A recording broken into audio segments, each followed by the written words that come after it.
la última clase, estamos ya finalizando. Este es el último viernes que tenemos, así que ya no nos volvemos a ver el otro viernes. Ah, mentira, el otro viernes que viene. Muy bien. En la plataforma Moodle tienen montado todo lo de la parte de biología molecular de clase. Qué pena con ustedes que no se lo había montado antes, está súper bien montado. Hoy les hemos montado todas las aplicaciones que tienen ya todo.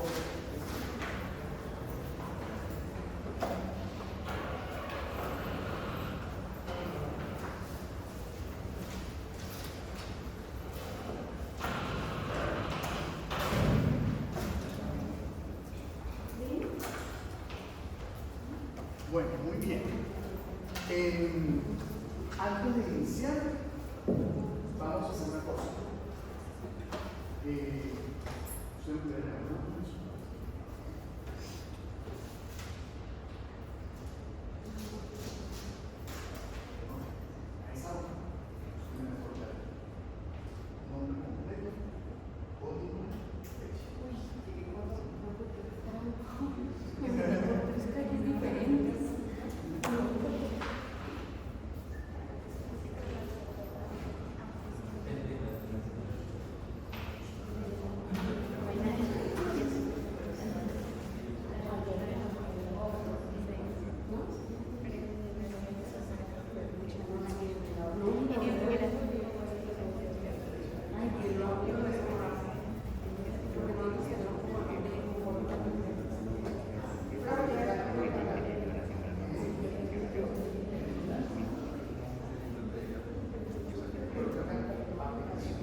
Bueno, muchachos, entonces, a ver qué fue una cosa. Ahorita les cuento para qué listado que vamos a hacer. ¿Listo? Entonces vamos a ver la parte de aplicaciones en genética. Realmente, pues esto eran dos temas, ¿sí? Pero por cuestiones de los tiempos y de reducción también del libro, etcétera, o entonces hacer una reducción a un tema que sería el viernes y el martes. ¿Bien? Y el viernes de la próxima semana ya tenemos entonces el examen final.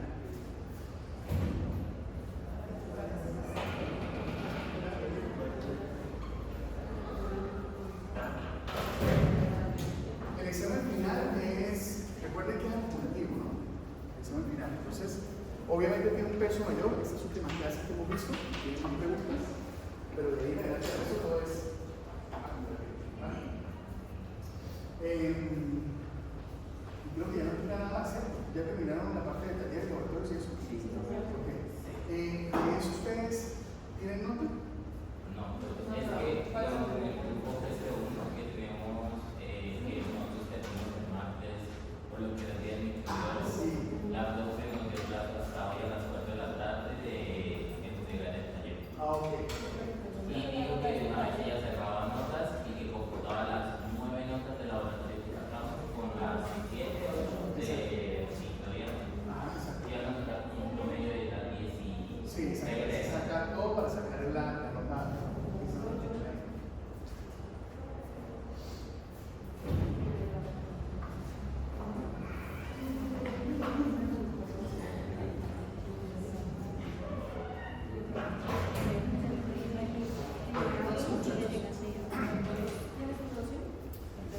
Entonces, entramos entonces en esta última fase, que es la parte de aplicaciones en genética. Yo la quise dirigir un poco, o centrar un poco, a la aplicación de genética en humanos. De alguna manera he manejado las aplicaciones de genética en el libro, ¿sí? Pero miremos en el humano, aunque la parte de humanos también toca de forma importante otras áreas. ¿Bien? ¿Qué es lo que vamos a ver? Vamos a hablar sobre ADN recombinante, sobre terapia génica, clonación, farmacogenética y proyectos no humanos. Ese es como un general. Hay muchas más aplicaciones, muchas más. Pero a mí me parece que estas son como las principales. Al menos en este momento estamos en avances, en adelantos, sobre todo en el tema tanto de diagnóstico como en el tema de tratamiento de pacientes con diferentes enfermedades. Bien. Entonces, vamos a, yo sé, bueno, ADN recombinante, ustedes han visto requiere mucho, ¿verdad? ¿O no? ¿Qué es el ADN recombinante?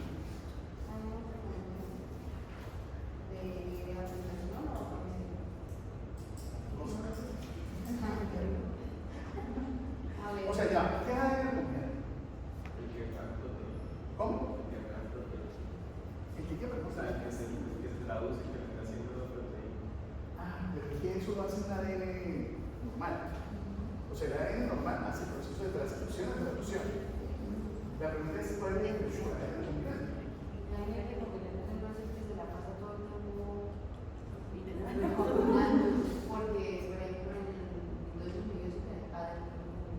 Uy, no, entonces vamos desde el principio. Ok, vamos al principio, no, a ver. Una cosa es, por eso, una cosa es la recombinación homóloga, ¿sí? Que es el intercambio de información genética que nosotros vimos, en la meiosis, etc. Sí, eso es una cosa. Pero otra cosa muy diferente es lo que tiene que ver con ADN recombinante, que es el tiene ese ADN recombinante. Yo sé que cuando empezamos a hablar de ADN recombinante, se van a decir, claro, ya entiendo qué es eso. ¿Sí? Entonces, ¿qué es en sí esa tecnología de ADN recombinante? Pues es recombinar, como ustedes lo dijeron, pero no es necesario. Yo necesito intercalar información de ADN de naturaleza completamente diferente. Eso es la tecnología de ADN recombinante. Entonces yo voy a tener un segmento de un ADN extraño y voy a tener un ADN receptor. ¿Sí? Eso es una recombinación, porque me está generando precisamente una molécula que es nueva, que es completamente diferente. Entonces ahí entra la conjugación,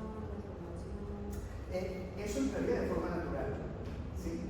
Pero la tecnología nos permite manipular eso para nuestro favor, para poder entrar en ese tipo de combinación a la medida. O sea, que yo lo pueda realmente manipular y que pueda hacerlo por el. ¿Listo? Esa sería la tecnología.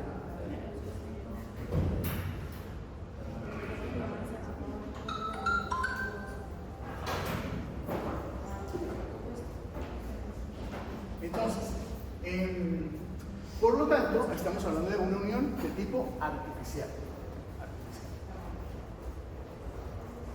Básicamente vamos a tener un conjunto de técnicas donde la principal utilidad es aislar el gen para luego manipularlo, insertarlo en un vector, en un organismo, y luego introducir una proteína a gran escala. ¿Sí? Entonces, lo que usted me dijo es cierto que es crear proteína, pero en la naturaleza se crea la proteína. La pregunta es, ¿y la tecnología realmente cómo lo hace? Es de acuerdo a la que yo quiero. ¿Sí? Que yo hago precisamente, recombino un ADN que contiene un gen en particular y me aprovecho de la maquinaria de un organismo para poder entonces duplicar miles de veces eso y crear una proteína. Lo que hacen a nivel industrial con ese forma. Exactamente. ¿Sí? Eso se está haciendo a nivel industrial, eso se está haciendo a nivel médico. Bien, muchas de las terapias que tenemos hoy en día en pacientes con diferentes tipos de enfermedades tienen que ser tecnología ADN recombinante. Bien, eso es lo que normalmente nosotros tenemos ahora.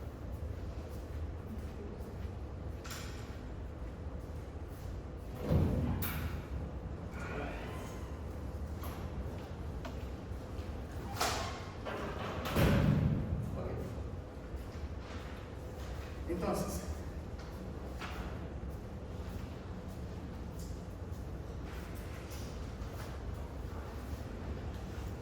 miremos, este artículo tiene esta tabla sobre la parte de la historia, ¿sí? Esta tabla donde dice cuáles son como los elementos históricos más importantes con respecto a la densidad. Realmente uno cuando la ve ahí de entrada, uno pues, o generalmente uno ve un artículo y no le presta mucha atención a las cosas que están aquí, no dice, mira, se escribió en 1972, etc. Pero yo creo que sí voy a quedarme un ratito para recomendarles algo. No sé si se los había recomendado antes, este libro. ¿No? ¿No? Okay. Este libro se llama SNG, es de Siddhartha Mukherjee. Siddhartha Mukherjee es este señor que está acá. Y él es un profesor de medicina, y él es un oncólogo, él trabaja en el área de oncología. Bien, este es mi librito que está bien viejo ya. Yo le he dado a este libro 2 lecturas este pedacito. Me falta volver a dar todo esto para terminar mi tercera lectura de este libro. La primera lectura la hice yo, la segunda lectura la hice con mis hijos en pandemia. No había nada que hacer, así que los sentaba que me escucharan y yo leía. Bien. A mí me parece que este es uno de los libros que cuenta las cosas de la genética con mayor facilidad y que realmente es una novela. ¿Sí? Y para las cosas que son muy académicas y muy conceptuales, funciona muy bien en la forma en que se escribe. ¿Sí? Entonces, se lo recomiendo. Pero entonces en este libro sí les voy a comentar lo siguiente. Este libro tiene un capítulo que se llama Crossing Over. ¿Okay? Y en ese capítulo lo que se va a contar es precisamente la historia de lo que está acá. Voy a agarrar algunos párrafos en particular, se los voy a leer para que tengamos, digamos, una idea de cómo es este tema, porque fíjense que el modelo de Watson y Crick fue publicado en qué año?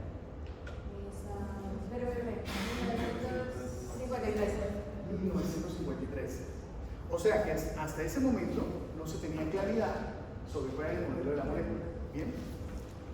Ya cuando se tiene claridad, las cosas comienzan a cambiar. Les voy a leer esta partecita, este pedacito, como inicia este capítulo. Dice así: en el invierno de 1968, Paul Berg regresó a Stanford. Paul Berg regresó a Stanford después de 11 meses sabáticos en el Instituto Salk de La Joya, California. Berg tenía 41 años. Fuerte como un atleta, tenía una manera de andar con los hombros echados hacia adelante. Había en sus costumbres un resto de su infancia en Brooklyn, por ejemplo, el modo de levantar la mano y empezar su frase con la palabra mira, cuando le equipaba algún tipo de argumento científico. Admiraba a los artistas, sobre todo a los pintores, en particular las expresiones abstractas. Pollock, Newman, le fascinaba la transmutación de antiguos vocabularios en otros nuevos. Su capacidad de replantear los elementos esenciales de la parafernalia abstracta, luz, línea y formas, para crear lienzos gigantes y vibrantes. Bioquímico de formación. Berg había estudiado en la Universidad de Washington y más tarde creó, junto con Conver, el nuevo departamento de bioquímica de Stanford. Y Berg había pasado buena parte de su vida académica estudiando la síntesis de proteína, pero el periodo sabático le había dado la oportunidad de pensar en nuevos temas. Y esos nuevos temas eran pensar en la manipulación del ADN. Él había siempre estado trabajando específicamente en síntesis proteica.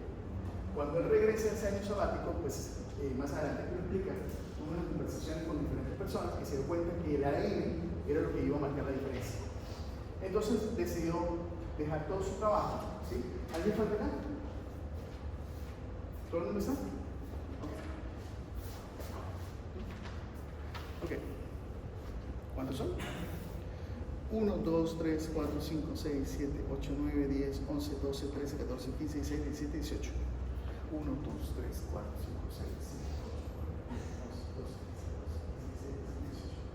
17, 18. Ok, entonces, la cuestión es que Berg comienza a mirar, comienza a buscar diferentes tipos de modelos y encuentra específicamente un virus, el virus de simio 40, que eventualmente podía trabajar algo con respecto a eso, sobre todo porque era fácil de mirar.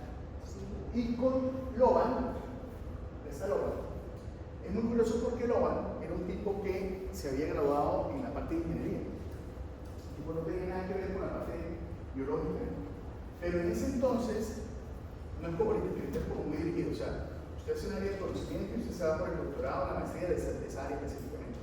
Allá, cuando usted hace un doctorado, era que quería entrar en un conocimiento específico, si no fuera en su área de grado. Bien, entonces, él comenzó a interesarse por la parte bioquímica y por el ADN. Lo van a entrar al equipo, ¿sí? Y ellos comienzan a mirar y a trabajar ese ADN, sobre todo con una idea que tenía Loban, que era el siguiente. Si usted conoce la molécula de ADN, eso es como, o sea, si ya sabe cuál es el modelo, es como si fuera una viga de acero. ¿Bien? ¿Qué hacemos nosotros con la viga de acero? Construimos edificios, o sea, la manipulamos. Quiere decir que si tienes exactamente cuál es el modelo del ADN, puedo manipularlo, o sea, puedo realmente transformarlo, puedo diseñar cosas con eso. Esa fue una idea que quedó muy bien, y de hecho, por ejemplo, tenemos la parte del artículo donde quedó esa parte. ¿Okay? Y aquí más adelante, aquí está el esquema, que se lo voy a mostrar, pero aquí está el esquema, ¿sí? Del SB40, cómo se hace el proceso de armado para hacer la parte de la ADN recombinante. Ahorita se lo voy a mostrar ahí. Entonces, la idea precisamente era establecer la forma de aislar y poder comenzar a mirar esa opción que era tener esa ADN recombinante.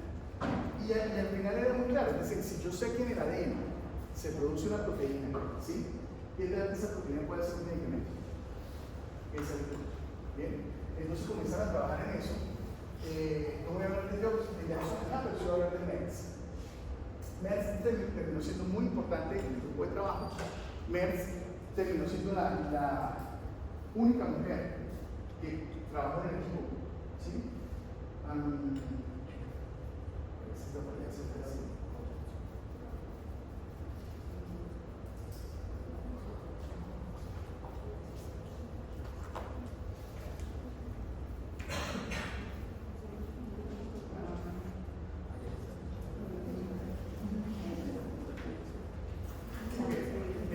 En junio de 1971, Merz viajó a Stanford, a College Spring Harvard, para asistir a un curso sobre células animales y virus. Como una parte del curso se esperaba que los estudiantes escribieran los proyectos de investigación que se iban a realizar en el futuro. Durante la presentación, Merz habló de sus planes de crear quimeras genéticas con el virus del CD40 y genes de Escherichia coli, y potencialmente propagar híbridos en células bacterianas. ¿Ustedes se imaginan cómo sonaba esto en esa época? O sea, usted va a crear una cosa rara, ¿sí? Va a generar una nueva especie. Y tenía otro detalle que les voy a contar ahorita. La ponencia de estudiantes de posgrado en los cursos de verano no suele despertar mucho interés, pero cuando Merz proyectó sus diapositivas, quedó claro que la suya no era la típica charla de graduado. Y cuando terminó de exponer su proyecto, se hizo un silencio entre los estudiantes y instructores que finalmente rompieron con una oleada de preguntas. ¿Había considerado los riesgos de generar tales híbridos? ¿Qué ocurría si los híbridos genéticos que Bert y Merz estaban a punto de crear y se dejaran sueltos en la población? ¿Habían considerado los aspectos éticos de la producción de elementos genéticos nuevos? O sea, había un montón de cosas allí. Había un temor, el temor era el siguiente. Para los que han llegado nuevos, ¿me firman? Había un temor que era el siguiente. Resulta que ese virus de CD40, ¿sí? En los signos, cuando estaban expuestos al virus, generaba cáncer a nivel gastrointestinal.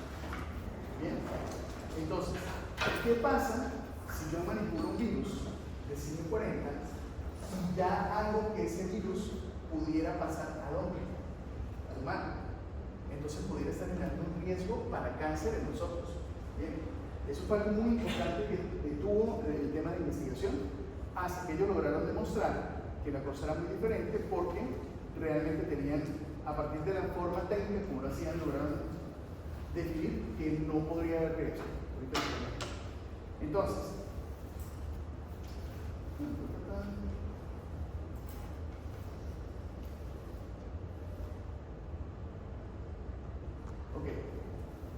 luego de eso, ¿sí?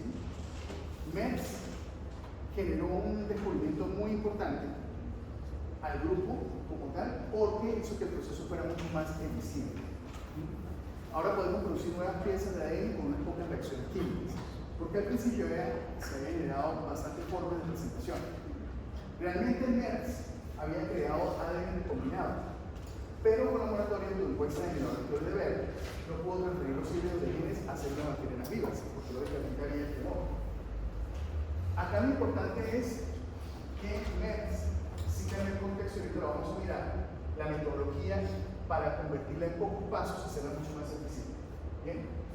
Voy a saltarme todo esto y me voy a ir al final. Boyer y Robert Swanson. Fíjense que se llaman, son los cofundadores de Genentech. Genentech fue la primera empresa biotecnológica del mundo. La primera. Antes de eso no había otra empresa así. ¿Sí?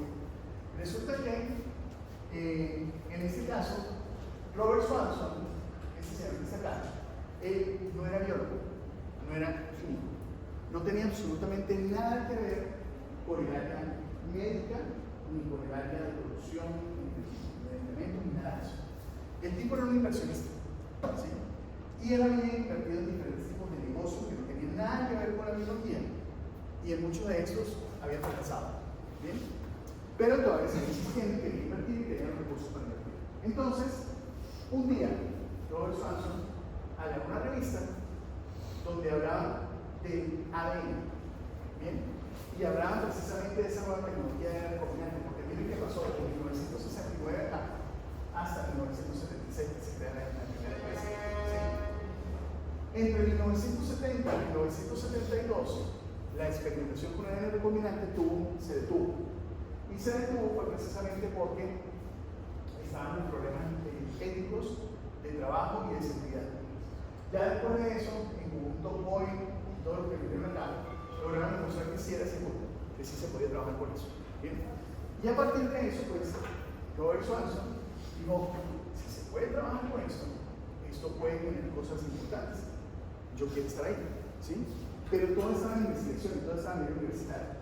Entonces el tipo que hizo, se fue a la biblioteca y agarró todos los artículos que eran de ADN recombinante. Y lo que hizo fue hacer un listado en orden alfabético. ¿Sí? Y ese listado en orden alfabético, él dijo, bueno, vamos a hablar con el primero que me aparezca. ¿Quién aparece en el listado en orden alfabético? Bell, que precisamente fue el que comenzó a trabajar con eso. ¿Sí? Cuando Swanson fue a hablar con Bell, Swanson le plantea su idea. Dice, mire, yo quiero invertir en esto, ¿sí? Generemos una empresa, una industria. Y Bell, y Bell dijo, no, yo no me voy a meter en eso, porque eso es ciencia, usted lo que quiere es comercializar, no me interesa. Bien, entonces se fue al siguiente en la lista, y el siguiente en la lista era Boyer. Bien, Boyer trabajaba en el área de ADN recombinante, pero le interesó sobre todo ante la posibilidad de generar proteínas que ayudaran a la gente. En ese entonces Boyer tenía un hijo que tenía un tema que era específicamente con la talla, o sea que había la posibilidad de generar una hormona de crecimiento y eventualmente darla para que creciera. ¿Sí? ¿Qué tal si lo pueden hacer a partir de ADN recombinante? Que se produzca la hormona de crecimiento. Bien, entonces Boyer le dijo que sí. Al principio, ese no era el nombre, al principio el nombre era como las iniciales de ellos. ¿Sí? Pero Boyer, que era de la misma ciencia, dijo, venga, mire, esto y eso lo dice acá, así lo dice. Dice, este nombre suena al nombre de deuterio. Entonces, vamos a poner un nombre de lo que hacemos. ¿Qué hacemos? Tecnología con qué, con el ADN. Entonces dijeron, ahora, Genentech, le ponemos Genentech. A partir de ahí surge la primera compañía biotecnológica del mundo. Y a partir de allí se comienza a crear entonces la posibilidad de tener por ADN recombinante las principales cosas. ¿Cuáles fueron? Hormona de crecimiento, insulina, porque antes la insulina cómo se obtenía, ¿alguien sabe? Por los cerdos, o sea, había que matar un montón de cerdos para obtener una cantidad chiquitita de insulina. Bien, o sea que no era factible para todo el mundo. ¿Qué tal si tengo una empresa que a partir del ADN recombinante me genere la insulina a gran escala? ¿Sí? Entonces, eso cambió completamente el sentido de lo que era el ADN recombinante. Bueno, entonces, déjenme leer otro pedacito acá, una cosa.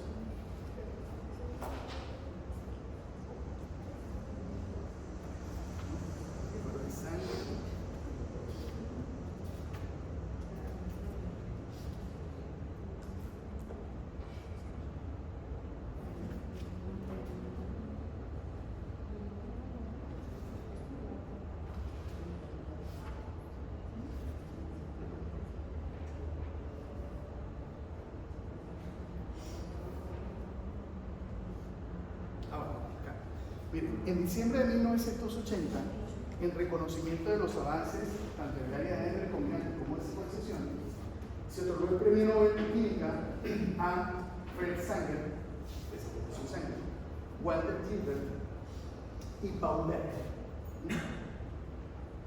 Básicamente los lectores y escritores del ADN. Como dijo un periodista científico, el arsenal de manipulaciones químicas estaba ya completo. Bueno, no era tan simple. La ingeniería genética, escribió el biólogo Peter Medawar, implica un cambio genético deliberadamente provocado por la manipulación del ADN, el vector de la información hereditaria. Las tecnologías para manipular, clonar y secuenciar genes fueron inicialmente inventadas para transferir genes entre bacterias, virus y células de mamíferos, pero tuvieron una gran repercusión en la biología de los organismos. Aunque los términos de clonación de genes o clonación molecular se acuñaron en un principio para designar la producción de copias idénticas del ADN en bacterias y virus, pronto se convertiría en formas abreviadas de designar todo el abanico de técnicas que permitirían a los biólogos extraer genes de organismos, manipular esos genes en todo un ensayo, producir híbridos de genes y propagarlos en organismos vivos. Entonces, eso, permitió realmente avanzar en el tema de la tecnología para poder hacer toda la parte de manipulación. Esta fue la idea de Loban. Loban era este ingeniero que se metió a hacer el doctorado en la partícula, ¿sí? Y Loban publicó un artículo diciendo que allá tenemos el ADN. ¿Sí? Si ya conocemos cómo es la molécula como tal, cómo es el modelo, ¿sí? Y yo sé cómo son las letras y cómo se colocan entre sí, yo puedo hacer un proceso de extensión, de elemento y construir, o sea, puedo dar más nuevas cosas, ¿sí? Ese es el punto fundamental. Entonces, ese era como el paso a paso que él mencionaba, donde se podía manipular ese ADN. ¿Okay? Y esta fue la primera forma en que se hizo un proceso de recombinación. Eso fue lo primero, que fue en 1940, específicamente con la forma de presentación de otro organismo que viene que acá ya tengo la forma recombinada. O sea, son ADN completamente diferentes y generan por primera vez un organismo que es nuevo.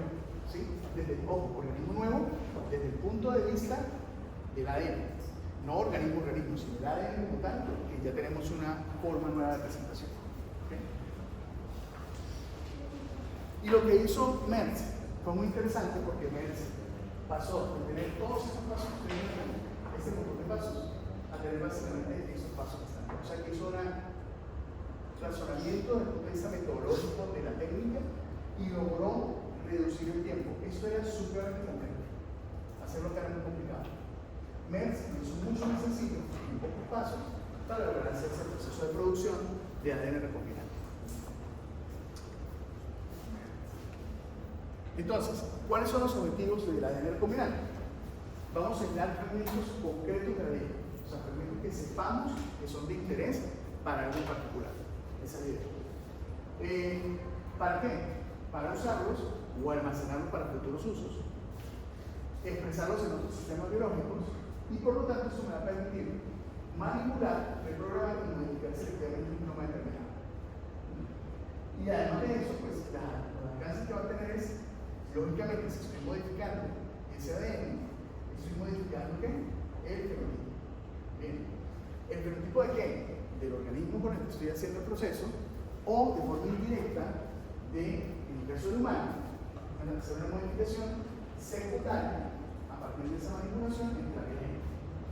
Y si yo cambio el fenotipo, quiere decir que una persona con una enfermedad le pudiera quitar la enfermedad si modifico su fenotipo, a partir de la modificación del ADN.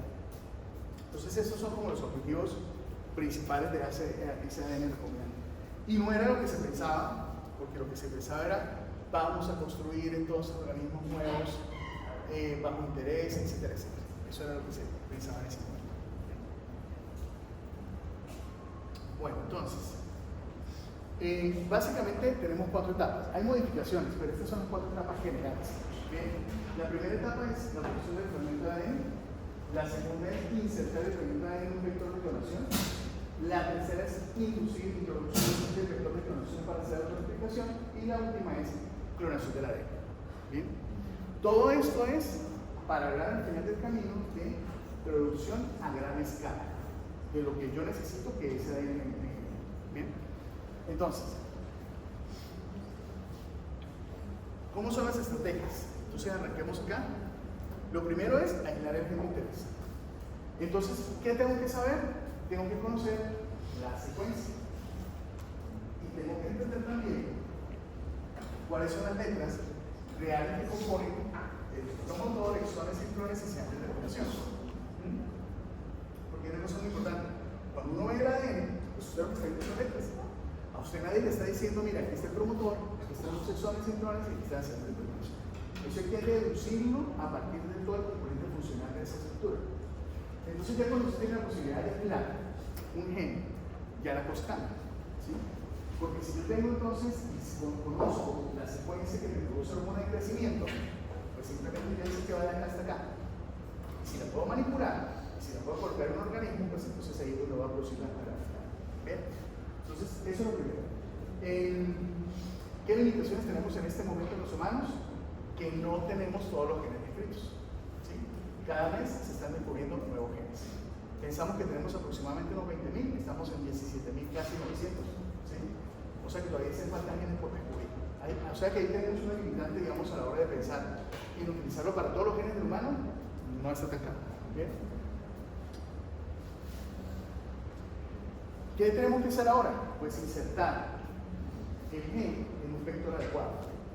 Necesito agarrar esa estructura y necesito colocarla en un vector que me permita hacer el proceso real de manipulación. Luego se da la transferencia del vector recombinante. Una vez que yo inserto ese material genético en el vector, ya tengo el vector recombinante. Entonces estoy hablando de la transferencia de ese vector. Muchas veces lo que hacemos es agarrar el vector recombinante para utilizar un segundo organismo que me va a permitir hacer la clonación. ¿Sí? Digamos que el vector es en forma de tránsito. Bien. Y el otro organismo va a ser en forma donde se va a hospedar ese ADN y va a generar como tal el producto que necesito. Pero una pregunta, ¿sí? ¿ese vector adecuado qué características debería tener? Lo principal es que tenga una maquinaria que me permita hacer el ingreso de una célula. ¿Sí? Y ahí están principalmente los virus. O sea, los vectores ideales en este momento son virales, porque tienen una maquinaria de poder introducir el material genético para que sea expresado en el ADN nuclear de una célula. Entonces, eso es lo que se está utilizando en este momento como vector. Claro, hay otros vectores, ¿sí? Pero principalmente el vector viral. Una vez que ese vector recombinante ha hecho el proceso de transferencia de ese material a ese organismo, ¿sí? Yo tengo que mirar a ese organismo. Por ejemplo, si yo utilizo un vector viral y le estoy colocando esto a una Escherichia coli, ¿sí? La Escherichia coli la transformo, la modifico. ¿Bien? Ya la Escherichia coli va a tener la información genética que yo necesito para poder multiplicar. Entonces, ¿qué tengo que hacer? Seleccionar el organismo que está modificado y que está expresando el que me interesa. Porque el problema es que si cuando yo utilizo el vector y el vector introduce la información en otro organismo, ¿sí? La pregunta es si se logró, o sea, se logró insertar de forma adecuada y se logró que la maquinaria genere expresión. Por lo tanto, yo tengo que garantizar que sí está expresando bien. Tengo que mirar que esos organismos que yo le coloqué con el vector, ese material sí lo está expresando. Porque si no lo está expresando, y yo voy a agarrar a multiplicar millones de veces eso para producir, no me está expresando bien, porque aquí tiene. Necesito garantizar primero y seleccionar que sí lo está expresando. Luego de eso viene la caracterización del producto formado. Es decir, lo está expresando, pero qué tal es la calidad y qué tal es lo que se está expresando. ¿Sí? O sea, esta proteína que yo estoy obteniendo de ese organismo realmente sí funciona como la necesito. Va a cumplir las funciones que yo requiero, ya sea en un proceso enzimático o ya sea que se logren bien los receptores, etc. O sea que tengo que caracterizar muy bien el producto que está formando. ¿Listo? Y una vez que lo caracterizo, digo, perfecto. Este organismo sí tiene gen, sí lo está expresando y además de eso, la calidad del producto es muy buena. En ese momento que se toma la decisión de clonar, vamos a producir a gran escala. Y lo que queremos es entonces producir proteína, porque va a ser un medicamento final. ¿Sí? Ese sería como el recurso a seguir. ¿Okay? Ahora, para poder pasar, o sea, para poder obtener esa tecnología de recombinante tuvo que ocurrir una gran cantidad de avances a nivel de laboratorio, técnicamente hablando, para llegar hasta eso. ¿Sí? Ustedes ven aquí algunas de las cosas. Tenemos que, si lo vamos a manipular, necesitamos, ¿cómo lo manipulamos? O sea, ¿cómo agarramos para fragmentar el ADN y poderlo manipular? Entonces necesitamos una herramienta, y la herramienta ya se encontró en la naturaleza, que eran las enzimas de restricción. Todo era entonces poder aislar esas enzimas y poder saber cómo usarlas. Tener ADN en grasa, tener vectores, plásmidos, marcadores genéticos, obviamente el PCR, todo eso que ustedes ven acá permitió hacer un avance durísimo en el tema de expresión génica y lo que era la parte de ADN recombinante para poder obtener todos esos tipos de productos que hoy en día tenemos. ¿Bien? Hoy en día, todas las insulinas que se utilizan en el mundo entero son por ADN recombinante. Todas. ¿Sí? Hoy en día, la hormona de crecimiento que se le ponen a los niños, todas son por tecnología de ADN recombinante. O sea que eso ha cambiado completamente el contexto del manejo en medicina. Entonces, estas enzimas de restricción que terminan haciendo, pues son las llamadas nucleasa de restricción, las restrictases, y tenemos básicamente diferentes tipos de cortes que reproducen ruptura del ADN. Bien.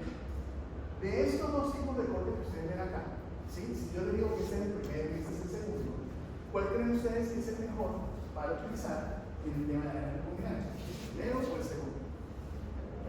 ¿Por qué el primero? Porque, pues, como se corta diagonalmente, se puede saber cuáles fueron los objetivos que estaban cada y pues se puede como que dar mayores variabilidades.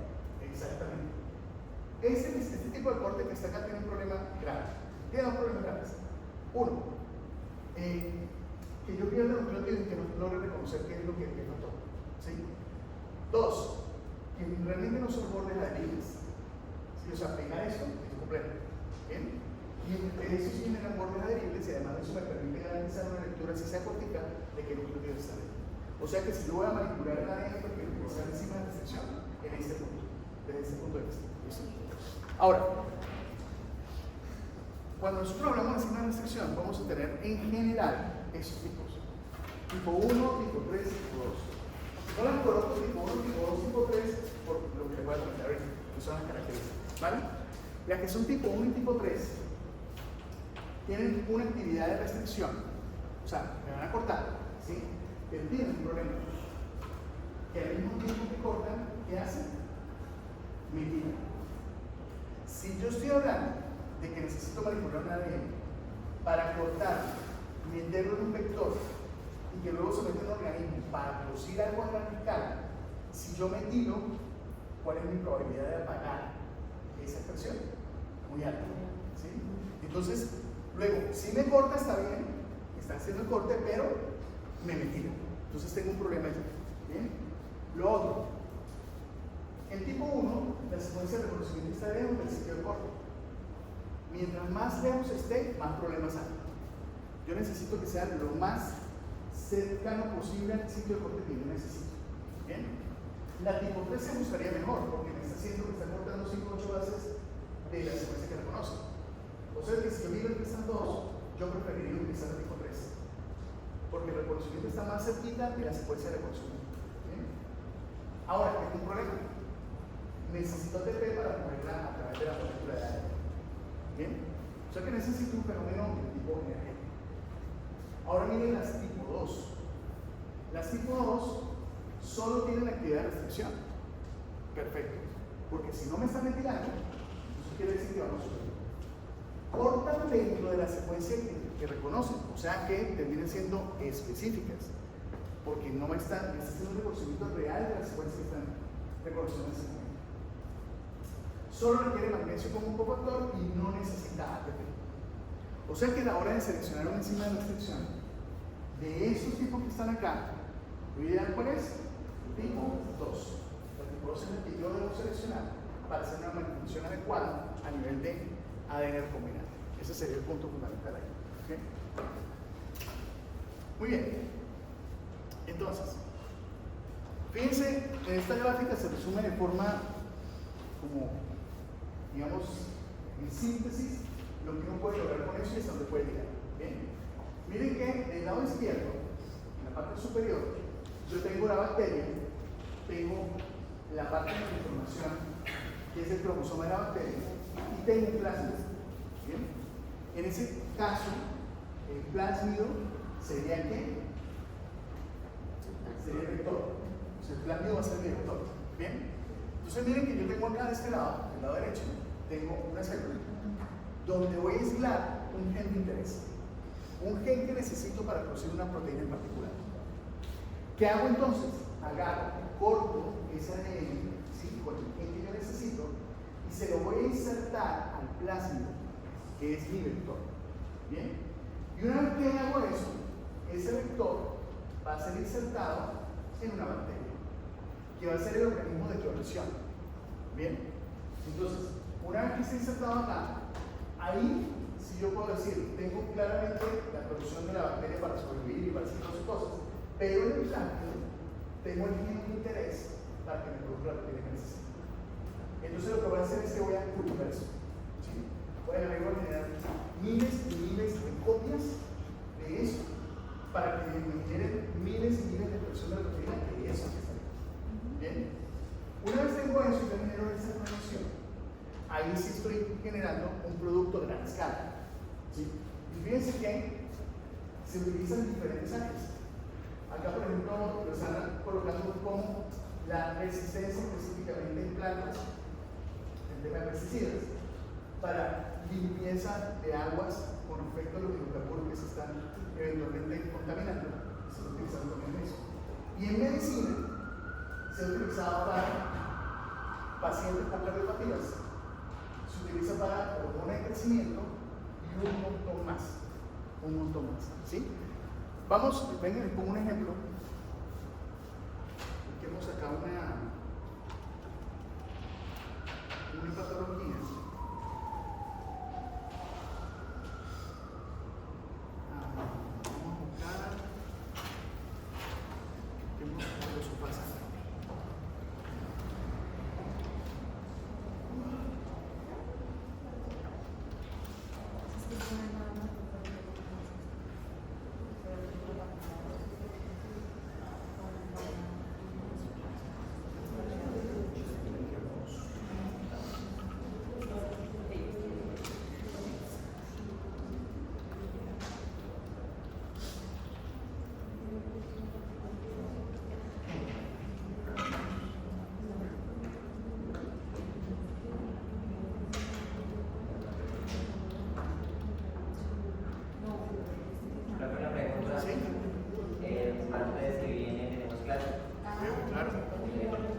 Claro que sí, Gracias, profe. Sí, porque más o menos me faltan como unas 120 diapositivas. Así que sí tenemos clase.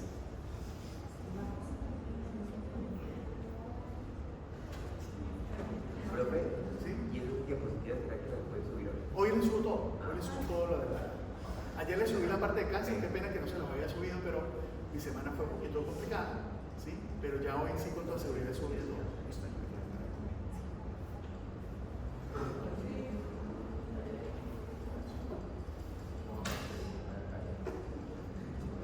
Fíjense, aquí les voy a mostrar básicamente unos ejemplos.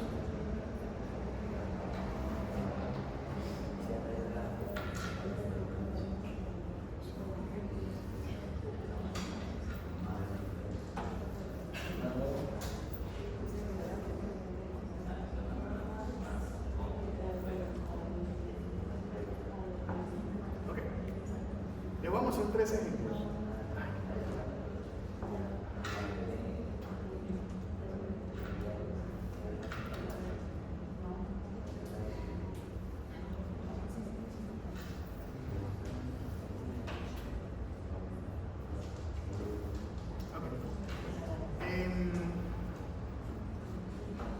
Les muestro este primero. Este medicamento se llama elaprasa, ¿sí? Y este medicamento está indicado específicamente para una enfermedad que se llama mucopolisacaridosis tipo 2. ¿Bien? Es una enfermedad que es una enfermedad de depósito lisosomal. Los pacientes que tienen este tipo de condición hacen un acúmulo de glicosaminoglicanos porque no logran degradarse. y lo hacen en todos los sistemas. Entonces lo hacen a nivel cerebral, lo hacen a nivel articular, etc. ¿Bien? Es una patología que sin tratamiento inevitablemente va a ser un proceso de progresión y los pacientes van a fallecer muy temprano. ¿Bien? Entonces ya tenemos un tratamiento. Ahora miren el tratamiento. El tratamiento, miren lo que dice acá. La edulsulfasa se produce mediante técnica de ADN recombinante en una línea continua de células humanas. O sea que aquí yo no estoy utilizando Escherichia coli. Estoy agarrando células humanas y estoy haciendo el proceso de ADN recombinante en células humanas. Bien, y estoy haciendo el proceso de clonación de esas células. ¿Okay? Eso ANS. ¿Listo? Les voy a mostrar esta que está acá. Esta es para mucopolisacaridosis tipo 4A, que se llama enfermedad o síndrome de Morquio. Bien, para pacientes de todas las edades. ¿Okay? Ojo, esto no es una cosa que está fuera de nuestro contexto. O sea, yo tengo acá, por ejemplo, pacientes con Morquio, tengo 14 pacientes en tratamiento en este momento, con ese tipo de tecnología de ADN recombinante. Y así para cada una de las enfermedades del proceso humano. Entonces, miren que acá, yo tengo en esa parte que dice, erosulfasa alfa es una forma recombinante de la N-acetilgalactosamina, es una sulfatasa humana, que se obtiene mediante tecnología de ADN recombinante a partir de cultivo de células de ovario de hámster chino. ¿Sí? Hay muchas tecnologías, ¿ok? Hay enfermedades que han logrado tener diferentes tipos de terapia de reemplazo enzimático, o sea, no lo produce una sola empresa, sino que ya hay varias empresas. Entonces uno va a seleccionar hasta dónde va con el tipo de proteína que se utiliza. Resulta que, obviamente, pues, hay una competencia entre estos tratamientos, ¿bien? Y esa competencia es completamente sana, en el sentido de que mientras más compita mejor, porque más bajan los precios. Entonces que podemos tener la capacidad realmente de adquirir terapias que no sean extremadamente costosas, siempre y cuando se compitan entre ellos. ¿Bien? Y uno de los temas de competencia es que el objetivo de la terapia de reemplazo en células humanas dice, mire, la producción estamos haciendo en células humanas. O sea que es menos probable que se presente una inmunoreacción en el paciente a que si usted lo hace en células de ovario de hámster chino. ¿Bien? Eso realmente no tiene una evidencia muy sólida. O sea, en este momento, nosotros tenemos pacientes tratados con este tipo de tecnología que le va súper bien y otros con células humanas que le va súper bien. Entonces no hay una, digamos, no hay un punto en el que uno diga, en este momento yo voy a seleccionarlo solamente por el tipo de célula de producción, no. Es más por la capacidad que tenga realmente y los trabajos que se tengan establecidos en cuanto a la respuesta al tratamiento. Miren esta se llama Strensiq. Strensiq es producida mediante tecnología de ADN recombinante utilizando un cultivo de células de mamíferos procedentes de ovario de hámster chino. ¿Okay? Esta es para una condición que se llama hipofosfatasia. Son pacientes que tienen específicamente enfermedad llamada hipofosfatasia. ¿Okay? Nosotros en este momento, acá, la hipofosfatasia es una enfermedad de baja frecuencia, pero en este momento en Santander tenemos aparentemente un efecto fundador en la Mesa de los Santos. ¿Bien? La semana pasada recibí la buena noticia que me aprobaron un proyecto de investigación para hacer un análisis poblacional. Vamos a ir a la Mesa de los Santos y vamos a tomar una muestra a un montón de gente para hacer análisis inicialmente de fosfatasa alcalina en todo el mundo. Y eso que salga más de fosfatasa alcalina van a ir a una siguiente fase que es ir a mirar ya la secuenciación de genes. Entonces, ya en este momento, ¿cómo?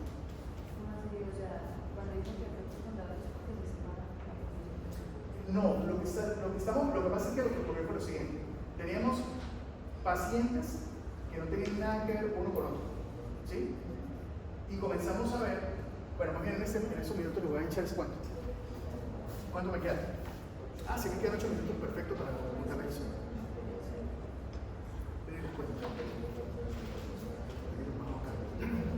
Para que me entiendan ese pedacito.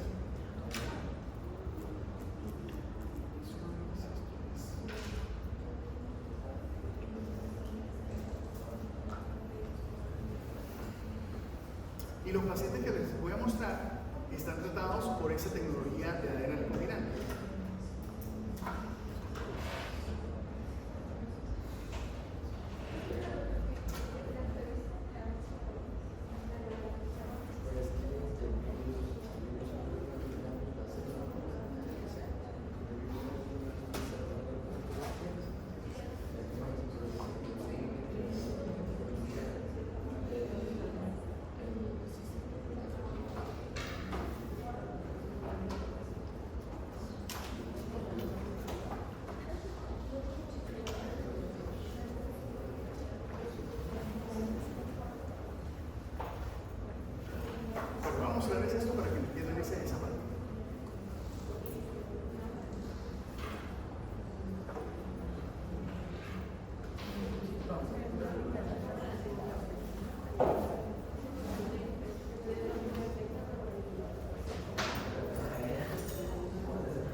Resulta que cada uno de sus pacientes es un paciente diferente que encontramos con la enfermedad acá en Santander. No teníamos realidad que entre ustedes un tipo de familiaridad. Les voy a contar de la primera paciente. La primera paciente, bueno, ellos son, es específicamente el tema de la Mesa de los Santos, dato importantísimo. La fecha de fundación fue el 1 de enero de 1750 y los fundadores, Bartolomé Mantilla y Vicente Rueda. Quiere decir que ya ustedes van el fin de semana a la Mesa de los Santos y tienen un tema de conversación. Fundadores, Bartolomé Mantilla y Vicente Rueda. Bueno, entonces, esta es la primera paciente. Una paciente que ingresó por baja talla, tenía una detención de operación, ¿sí? Algo que llamamos un punto para el punto de vida hacia afuera, ¿okay? Pero principalmente era el punto de la baja talla. Cuando comenzamos a hacer las radiografías, nos dimos cuenta que había alteraciones a nivel acetabular, que había alteraciones en la mineralización del peroné, y un peroné que tenía una forma de S, que eso no es compatible con una baja talla que sea familiar. Hicimos lo de la exploración a nivel de las fosfatasa alcalinas y nos dimos cuenta, mirando todas las fosfatasas alcalinas, que para la edad y el sexo la paciente estaba por debajo de presentación. O sea que teníamos un diagnóstico confirmado bioquímico de una hipofosfatasa, pero necesitábamos una confirmación molecular, así que le mandamos a hacer la secuenciación. Hicimos la secuenciación y encontramos esto. ¿Bien? En el gen ANPL, en el ADN codificante, en la posición 659, se cambia una guanina por una citosina. ¿Sí? Y en la proteína, fíjense que me provoca, que es un cambio de common sense, es un cambio de sentido. ¿Bien? Esa variante estaba reportada en una familia en Turquía. Y nosotros la estamos viendo acá en una paciente de la Mesa de los Santos. ¿Sí? En homocigoto. La mamá, yo la vi varias veces antes de esto, y la mamá siempre me decía que ellos no eran familia, pero compartían apellidos. Cuando me llega esto, yo vuelvo y le digo al revés: vengan, ustedes son familia. La señora se molestó conmigo, ¿sí? Y pues, Mesa de los Santos, Santander, bien. Doctor, ya le dije que no me puedo preguntar de eso. Ya le dije que nosotros no somos familia, ¿sí? Y yo explicándole eso, no, homocigoto, existe la probabilidad, tiene el mismo apellido, viene de la Mesa de los Santos, ¿sí? Entonces yo, pero seguro. Entonces la señora, listo, se fue. Y la siguiente consulta, entra al consultorio con un papelito en la mano y entró como con la cabeza como hacia abajo. Doctor, buenos días, ¿cómo está? No tengo el papel. Se acerca y me dice: doctor, usted me fastidió tanto preguntándome eso que me tocó que diera a preguntarle a la familia porque yo dije, ¿será? ¿Sí? Y será, y resulta que sí era. Entonces, miren hasta arriba, esos son hermanos, ¿okay? Pasa, y son pequeños familia. ¿Okay? Y de ahí sale, ¿listo? Esa fue la primera niña, ¿vale? Este es el segundo niño. Este niño nosotros estamos haciendo seguimiento por medicina prenatal porque venía con fracturas. O sea, el niño se estaba fracturando antes de nacer. O sea que pensábamos en una osteogenesis imperfecta. Si ustedes ven los brazos, si los brazos son cortitos, están curvados, las piernas también. ¿Okay? Cuando hicimos entonces los estudios, logramos ver lo siguiente. A nivel de cráneo anal, a este nivel seguimos lo siguiente. ¿Sí? Muchachos, me quedan 3 minutos. ¿Sí? ¿No sé si hay tantas cosas? ¿Me puedo tomar un poquito más? 5 minutos más. Sí. Ok. Miren ese hueso. Este hueso que está acá no es osteogenesis imperfecta, ¿sí? Porque es irregular. La osteogenesis imperfecta, la densidad del hueso baja, pero homogénea. O sea, todo se ve como más oscuro, más oscuro, más oscuro, pero es homogéneo. En cambio, aquí teníamos áreas claras y oscuras. Eso no cuadraba con la osteogenesis imperfecta. Miren acá. Miren acá, acá tenemos la irregularidad, acá miren cómo está fracturado. ¿Sí lo ven? ¿Okay? Bueno, resulta que, como vimos que era un problema metabólico del hueso, hicimos todo el perfil metabólico y encontramos una hipofosfatasa alcalina por debajo. Dijimos, eso es una hipofosfatasa, ¿sí? Cuando dijimos eso, dijimos, bueno, hagámosle la prueba molecular. Oh sorpresa, tenía la misma mutación de la niña de la Mesa de los Santos, ¿sí? Entonces, cuando tiene exactamente la misma mutación, dijimos, aquí tienen que, porque es que es muy difícil, o sea, esa variante solamente se había reportado en Turquía. Y luego la encontramos en 2 pacientes acá. Cuando empezamos a mirar y explorar, resulta que tuvimos dificultades técnicas por este lado. Por este lado no teníamos mucha información. Estamos en eso todavía en ese momento. ¿Bien? Por este lado, esta familia, todo esto, ¿sí? Pie de cuesta.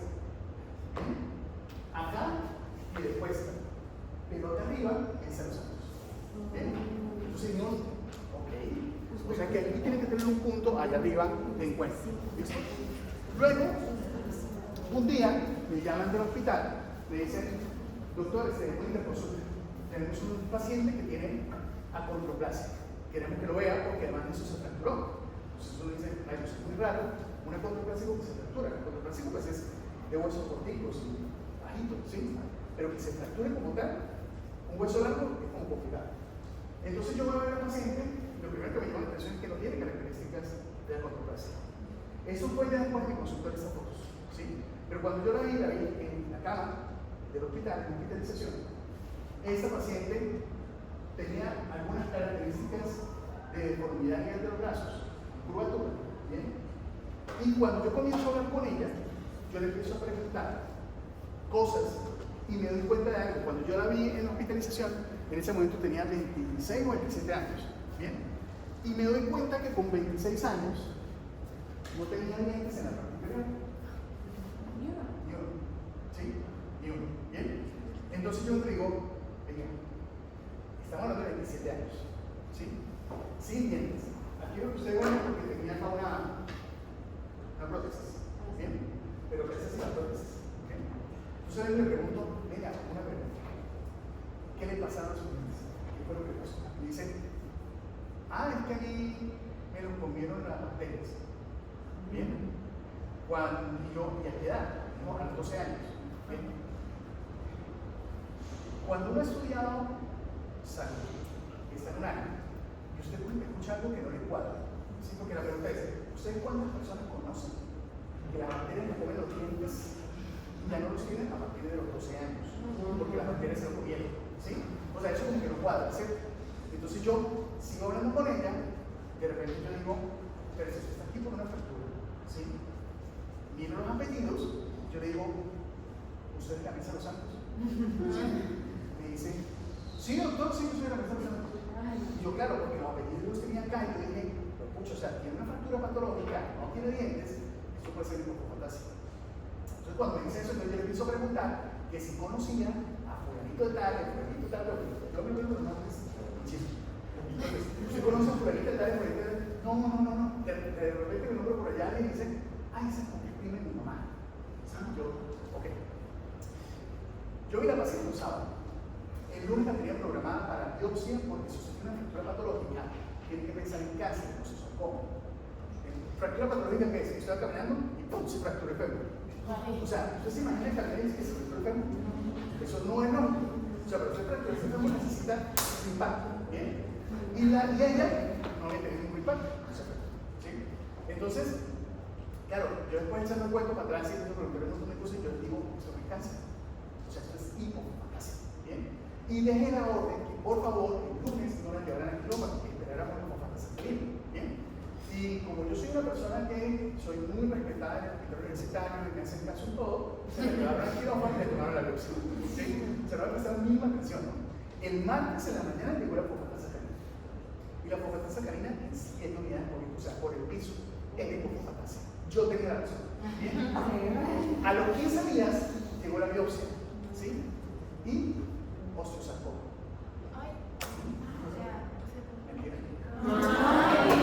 Llegó la biopsia normal. O sea, llegó la biopsia normal. Yo tenía razón, no era cáncer. Pero es que, a ver, una cosa importante es que también hay que ir pensando cómo se presentan las cosas. Ella cuando empezó a consultar a la Camisa Los Santos, comenzó a consultar porque le dolía la pierna. Le mandaron acetaminofén. A los 3 días, ella que me duele la pierna, le mandaron acetaminofén. Y a los 3 días, ya casi no puedo apoyar. Entonces la médica dice, puta, claro. Vamos a hacer una radiografía. ¿Sí? Esa es la radiografía. Del dolor. Ya, no, ella se apoyaba. Lo raro era eso. Ella ahí estaba apoyando. Ahí estaba apoyando todavía. ¿Sí? Pero con mucho dolor, mucha irritación. Bien. Ok. Muy bien. Pero, además de eso, hay otra cosa importante que yo les decía a los médicos del piso ese día. Yo les decía a los médicos del piso, no, doctor, pero entonces usted cómo se metió con eso de que puede hacer eso. Yo, pues, preguntando. Y diciendo chismoso. O sea, usted tiene que chismosear para saber qué es lo que tiene el paciente. ¿Sí? De la única manera. Y mire los antecedentes. Y si usted tiene una fractura acá, pero 4 años antes, se fracturó antes, y miren el clavito que tiene la otra pierna. ¿Sí? ¿No le parece raro que 4 años antes se haya fracturado de forma espontánea y ahorita se fractura? ¿Usted cree que eso es cáncer? No, eso no es cáncer. Eso es una enfermedad metabólica del hueso. ¿Sí? Entonces, ya ahí tomé la decisión y le mandé a hacer la prueba molecular. La misma variante de los otros. Bien. En medio del chisme, ¿sí? Yo le digo, venga, cuéntenme una cosa. En su familia, alguien más ha tenido esto. Después de hacer el árbol genealógico, ¿no? Tengo el árbol genealógico, que es este. Miren las responsabilidades que hay. Esta es la paciente. Bueno, lo que pasa es que este que es hermano de ella se casó con ella. ¿Qué? O sea, este es hermano de ella. Sí, ¿verdad? Se casó con ella. Y el hermano de ella, que es este, se casó con ella.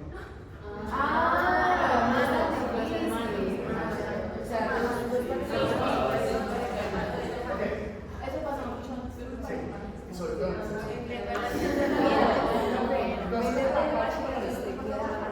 No, aquí va a decir.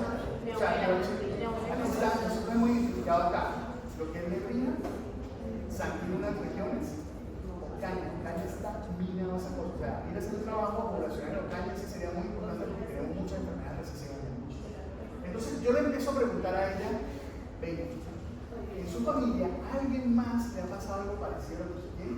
O sea, que así, que esté hablando y de repente se fractura, o algo así. Le dice, ay, bueno, doctor, yo tengo un primo, ¿sí? Tengo un primo, que es este primo, ¿sí? Y me empieza a echar cuenta. Lo que pasa es que ese primo tuvo caída de dientes a los 11 años. Pero no me dijo caída de dientes a los 11 años, me dijo, las bacterias le comieron los dientes a los 11 años. ¿Sí? Yo le dije, reconoce primo. Vimos al primo, hicimos fotosacarina por debajo. ¿Sí? Le mandamos a hacer la prueba molecular y la prueba molecular negativa. No mentira, positiva. Positiva. Entonces, la misma variante homocigota, ¿ok? Luego, entonces, ¿qué pasó? Miren, tenemos varias personas que en principio no sabían que eran familia entre sí, pero terminamos engranando un proceso de que tenían la restitución. Hablamos de efecto fundador porque estamos pensando que una de estas personas que llegaron acá a la Mesa de los Santos comenzó a repartir el gen. O sea, empezó a tener familia, ¿sí? Hizo repartición de gen y eso se le llama efecto fundador. ¿Okay? Todavía no lo tenemos muy claro, pero estamos en eso. Por eso pasamos al proyecto. El proyecto es ir a la Mesa de los Santos para testear a la población y saber realmente quiénes pueden tener esa variante. Bien, ese es el proyecto. ¿Okay? Eso fue lo que nos aprobaron. Para poder plantear ese proyecto tuvimos que hacer lo siguiente que les voy a mostrar. Tuvimos que agarrar, tuvimos que irnos por familia y empezar a mirar de aquí para atrás hasta dónde podíamos llegar, ¿sí? En cuanto a los familiares. ¿Bien? Esta es la primera línea de baja talla. Esta es la de la fractura con osteosarcoma, que no era osteosarcoma. Y este es el primo, ¿sí? ¿Quién falta allí? Falta el bebé. Lo que pasa es que con el bebé todavía estamos mirando cuáles son en ancestría para poder ordenar quién acá. ¿Sí? Parece que una de sus familiares tiene que ver con esa señora que está por acá. ¿Sí? Pero todavía no lo tenemos muy claro. ¿Bien?